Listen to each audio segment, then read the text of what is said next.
I'm Cameron Wurf. We are in Kailua Kona.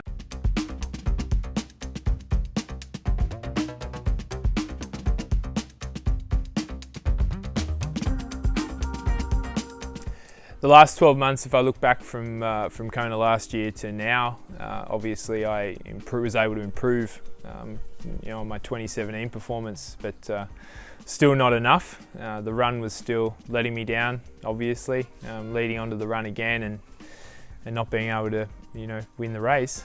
So that's been the major focus for the past 12 months, and that did start literally a week after Kona last year. I didn't have much of a break, and we got to work on that. There's been a few months, in that time where I've barely ridden my bike, focusing on the running and increasing the volume to the level that I feel like I can be more competitive with the top guys in the sport. And this year I've had 2 wins at Ironman Australia and an Ironman Italy recently, running 250 there. Also ran a 250 in Challenge Roth where I was 3rd, and then 245 in Ironman Italy a few weeks ago. So seen a much more balanced performance running this year. So at this stage it looks like it's worked out pretty well.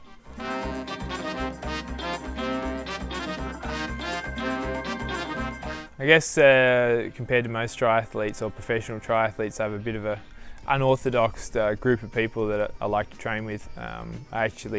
It's funny, I didn't really enjoy training with the cyclists when I was cycling, but now that I'm doing a different sport, I really enjoy being around all my old cycling mates and feeding off each other. I spend most of my time, I guess, with Chris Froome, Geraint Thomas, are the 2 that I've spent the most time with over the past few years, and that's been really good for me. We don't really threaten each other because we obviously don't do the same event yet. I think we've all had pretty good success in that time, and can kind of feed off each other and sort of gives us a level of accountability as a training group that we're out there to get good results. So and then also when I'm in LA, I love training with Tower 26. That's the only swim squad I ever train with. I don't train with one in Europe or in Australia, and really that's just because of the people. I just love the vibe of that group. You've got all different levels. 8 lanes of people, and the people over in lane 8 are doing the same thing as me in lane 1, obviously on a different timing schedule. But I just love that atmosphere of everyone, and that's what I love about triathlon. I guess it really doesn't matter how fast you're going.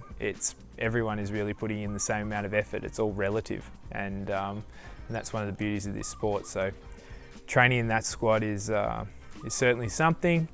Also in the last couple of years, I've been working with Nike with a group from Breaking 2, and they're obviously predominantly involved with Eliud Kipchoge and his team of runners. And while I don't train, obviously there's not a lot of point me training with Kipchoge, but and just following a similar schedule to him, because we've both had similar objectives this year. He did London, I raced Ironman Australia the same weekend.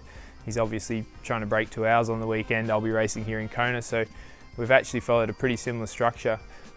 And to be, sometimes, I remember 5 weeks ago when I was in Andorra, Josh Amberger was with me, and I'd just done a 2-hour run. I was pretty happy with it. I'd run about 31k, pretty hard sort of terrain, and I sent the file through to my coach Brett Kirby, and he shot back a message of the session that Eliud had done that same day. He'd run exactly 2 hours and run 40.1 kilometres. So very humbling, and I really love being surrounded by so many top athletes, because it doesn't give me a second for complacency.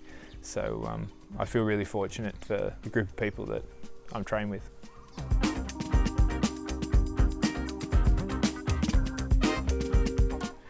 Yeah, most people feel that I like the bike. To be honest, it's the part that I like the least. It makes me quite nervous. It's the one part of the race where I feel like you're in the least control. Things can go wrong.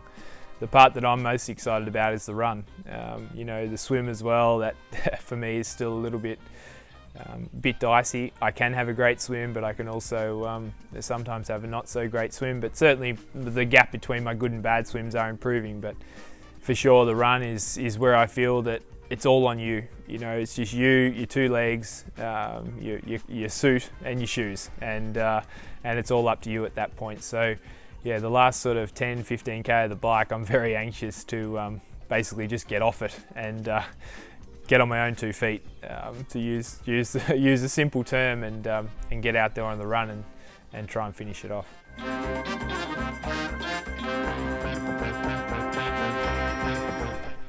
We're really lucky to have so many amazing athletes in our sport.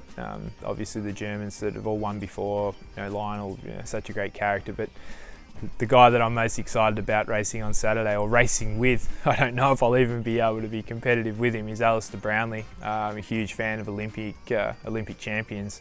I have a real special admiration for them.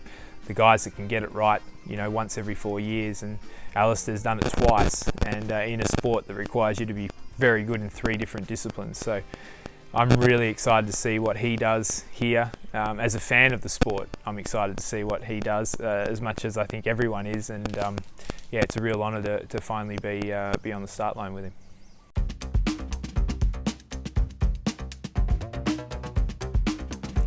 Last year in Kona, I was obviously caught around, close to halfway in the marathon by Patrick, as I knew he'd be the one that would take the lead from me if I wasn't able to hold it to the finish. And I mean, I went for it last year. Obviously, I felt that, certainly a sub-8 hour race was possible here. We had the perfect conditions for it. And when Patrick came up on me, I just tried to encourage him, and I knew he had the same thing in mind, and just encouraged him to be able to finish it off, because I knew I wasn't obviously capable of doing that. And he obviously appreciated or understood where we were both coming from, and that was certainly a moment of respect from both of us. And I was certainly very happy to see that he was able to go on and do what I dreamed of doing. So yeah, that was a special moment in the sport for me.